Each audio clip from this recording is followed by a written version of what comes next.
Merhaba arkadaşlar, kanalıma hoş geldiniz. Nasılsınız, iyi misiniz? İnşallah iyisinizdir. Beni soracak olursanız ben görüldüğü gibi hiç iyi değilim. 3 haftadır video falan paylaşamadım. Yani video çekemedim, zaten çok kötüyüm, sürekli yatıyordum.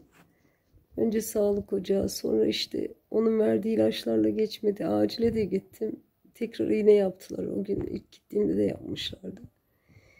Bu nasıl bir şeyse bir çeşit işte değişik bir gripmiş, işte influenza'nın değişik bir şekliymiş influenza gripinin.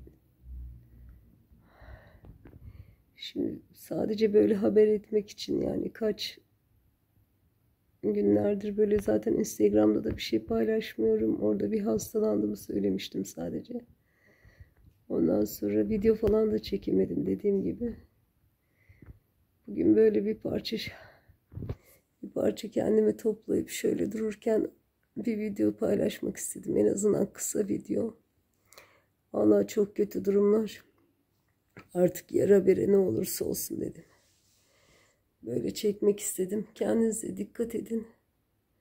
Bilmiyorum ne zaman normal bir video çekerim ama Allah'a emanet olun. Kendinize dikkat edin.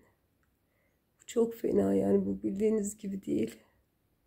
Yani en azından benim kaldırabileceğim gibi değil. Bu sefer çok fena, çok yattım resmen, bütün her gün yattım. Kas ağrısı çok fazla.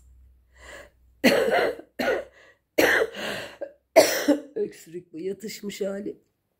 Artık boğazlarım parçalandı. Dediğim gibi bu berbat bir şey. Kendinize çok dikkat edin. Allah'a emanet olun. Görüşürüz inşallah.